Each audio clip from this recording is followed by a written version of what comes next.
Oh, you want to know the best ways to gear up? I got you. I mean, you wouldn't want to be like these guys, or do you?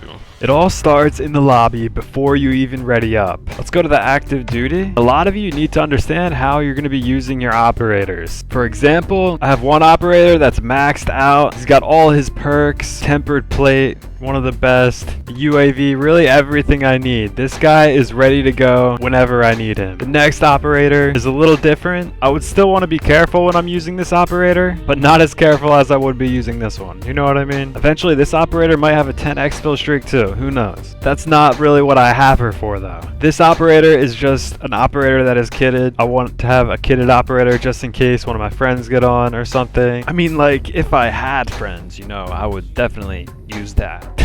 Just kidding. Like this video if you have friends. So stupid.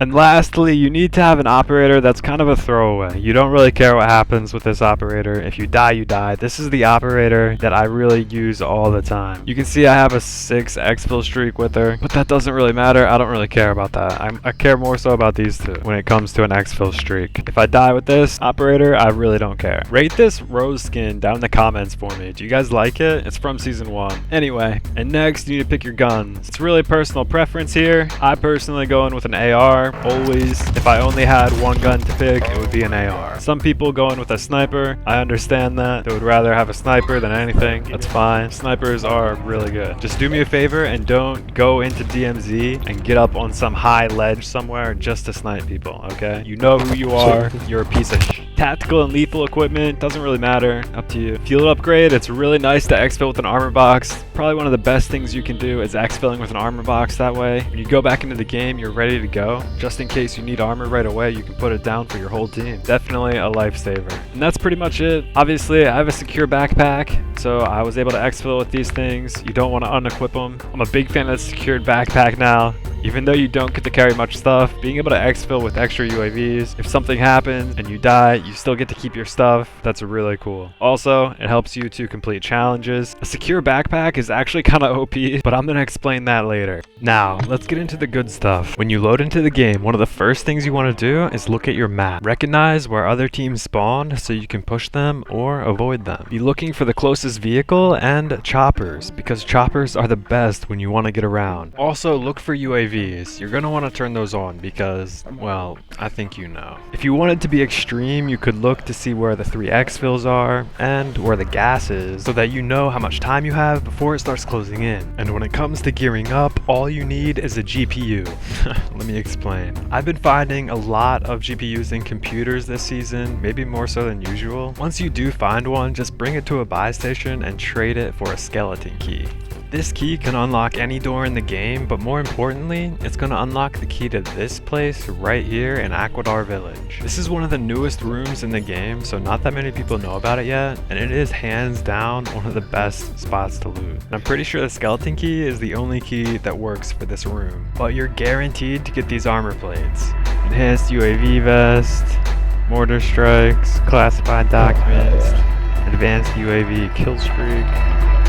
Ooh, a pistol. Dude, I kind of want that pistol. This is nice. A ghost plate. It's not only this room, of course. The skeleton key is going to allow you to unlock any room, and that's what makes finding a GPU so good. However, there are great spots to loot without a key. This spot is located at Swawa Village. I'll show you a picture on the map in a second, but you just get onto the roof of the building across from it. Whee!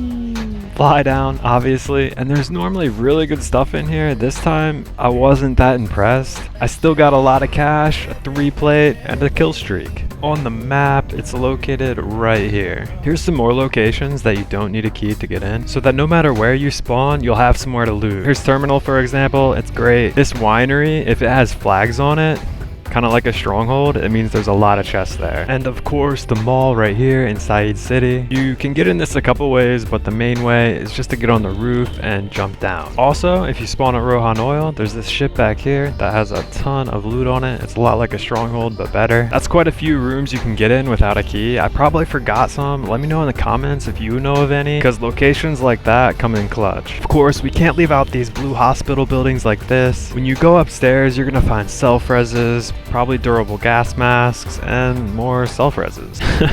This next strategy for getting kitted might be changed soon because it's pretty ridiculous. When you get to a buy station, go down to barter, and you'll see that most of the things that you need to make a trade are easy to find. Like this comms vest, this scavenger backpack, like are you kidding me? The 3-plate medic vest is laughably easy. And for the ghost vest, all you need is a game console and you're basically set. So yeah, that's kind of ridiculous in my opinion, but we'll see if it changes or if it stays. Oh, but while we're at the buy station, let's not forget about the workbench. You can turn any crappy gun you find on the ground into a masterpiece. Attachments cost $3,000, so it'll run you up about 15k to fully deck out your gun. I'm telling you, most of you guys are sleeping on the workbench. It's actually underrated and it's a game changer. Well, look where we are. While we're here, let me show you the best ways to gear up on Ashika Island. A lot of people like coming here to get looted up because it's a small map, so that means everything's packed tighter together, including enemy operators which spawn so close to you it forces you to PvP. One of the most obvious spots that you gear up on Ashika is in these strongholds. For some reason, I feel like the loot in these strongholds on this map is much better than Al Mazrah, not to mention the sheer number of strongholds. I mean, look at this side of the map. It's insane. It's like every building. In the strongholds, you'll find everything you need: large backpack, 3-plate, kill streaks. There's also a lot of locked rooms with fantastic loot behind those doors. Some keys that you need to be on the lookout for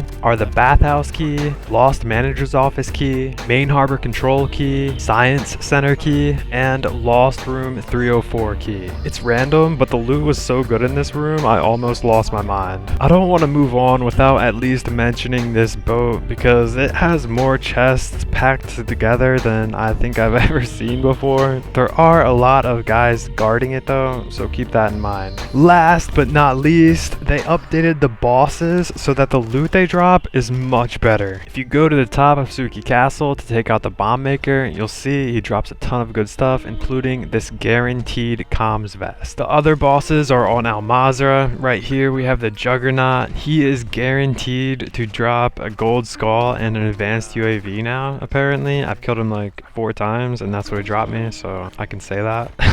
And of course we can't forget about Pyro. You'll see him on the map sometimes with the weapons case. He always sits around his trophy system. He's fairly tough to kill like the other DMZ bosses. It's definitely worth it though because this guy drops one of everybody's favorite vests, the tempered plate carrier. Wow, this video took a lot out of me. It's late, my eyes are heavy. Let me know what type of video you want me to make in the future. I'm already excited for what's next, so make sure you subscribe. You're not gonna want to miss it. I'll see you there.